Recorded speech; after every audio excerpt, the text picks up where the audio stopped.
Welcome to today's video. So guys, in today's video I want to share some thoughts with us on investments.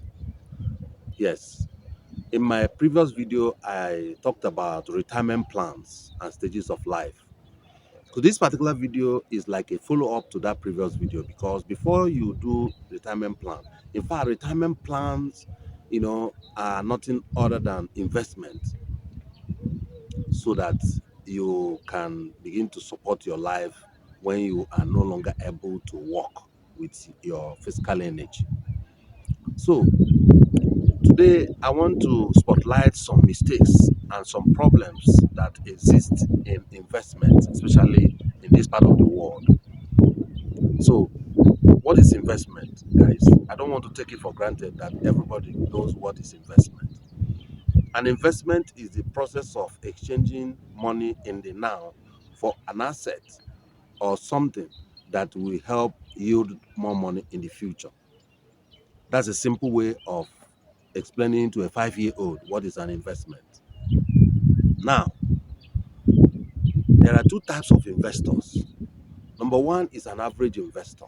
Number two is a scientific investor. What is the difference between these two? An average investor is that type of investor that invests on the basis of emotion instead of knowledge. So, but a scientific investor is that type of investor who invests on the basis of knowledge and the principles of investment. So you see, an average investor most likely will go wrong, and the majority of the people belong to this average investor group. And that's why this video is very important to you, the listener. I don't know where you belong to. You may have made some investments that turned out well. That could be by chance or accident. So today, I want to share some tips with you on how to become a scientific investor. There are 5 principles you must consider in order to become a scientific investor.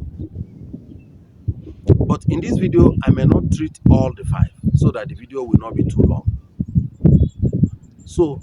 But I want to say some few things before I now tell you the ones I'm going to talk about today.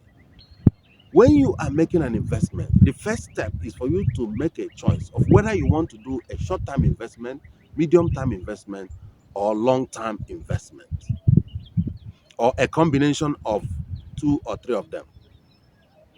So when you decide that, the next thing now is for you to look at these principles. When you consider a particular principle of investment, as I'm going to enumerate today, important or a priority, you must understand one thing. When you choose one principle as something that is of priority or consideration for that investment, now you must know that other factors, other principles may diminish because of that particular one you have paid attention to. I'm going to explain what I mean by this. So let me start by giving you 2 that I'm going to treat today. Number 1 is the possibility of recovering or getting back your principal and your interest. Number 2 is the principle of convertibility, being able to convert your asset back into cash whenever you want it. These are the 2 that I'm going to talk about today. So let's look at the first one. If your interest, your consideration is to get back your money, the assurance of getting back your principal and your interest, if that assurance is there, it means that that particular investment may not have too much high return. You get what I mean? So, and also that investment may also not be something that will help you to convert your money so easily when you need it. That is to meet the convertibility requirement. So you see, you prioritize the assurance of getting back your principal and your interest. So that's why people that invest in treasury bills and other money market securities, their money is so secure that they are capable of recovering it. But you see, the profit on it, the return on investment, ROI, may not be too high because of the nature of these principles. So, and you cannot convert your security, for example, you cannot convert your treasury bills into money except the period that you have signed up for elapses.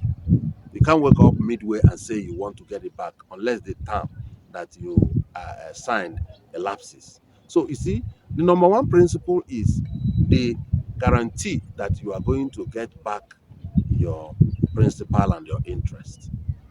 So it's very important. If that is very important to you in an investment, you have to analyze that investment on the basis of this, and also look at it on the basis of other factors and other principles that I'm going to mention, so that you match the two properly. Because one of the major mistakes that exist in investment in this part of the world is investors' inability to match their money or principal with their goal of investment and the available assets they want to invest in. If your goal, for example, is to invest this money for a period of 1 year so that you can easily recover that money and use it for what you want to use it for. Now, there are certain investment portfolios or certain securities or certain assets you don't need to go into. If you take, for instance, you need your money in the next 1 year, and you use that money to buy a house, for example, you discover that after 1 year, you may not be able to sell that house immediately to be able to convert your asset or your investment back into cash. You run into problem. Let's assume you borrowed this money from bank and there is interest on it, and you want to pay back within that period, and you thought about getting that house as a good option of investment. By the time 1 year elapses and the bank is on your neck, you see, you can't convert that money into that house into money immediately to be able to offset your bill. You run into crisis. You see why these considerations are very, very important and very critical for a typical investor. So that is very important. So I hope you understand the convertibility part as number two principle. The convertibility part is talking about the ability or the possibility of converting your asset or your investment portfolio or security back into cash whenever you want it.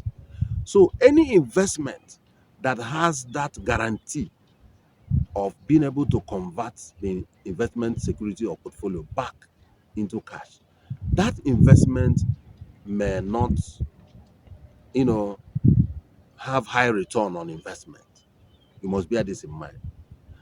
So, and that investment may not also meet some other criteria or of these principles of investing.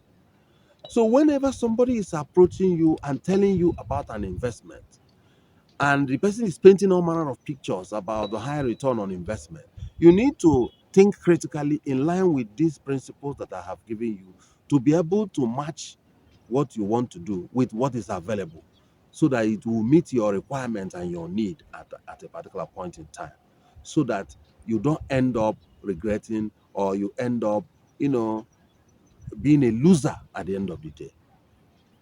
So, guys, this video is something that I think is very important to some people. If you get this video, don't watch alone. Share this video.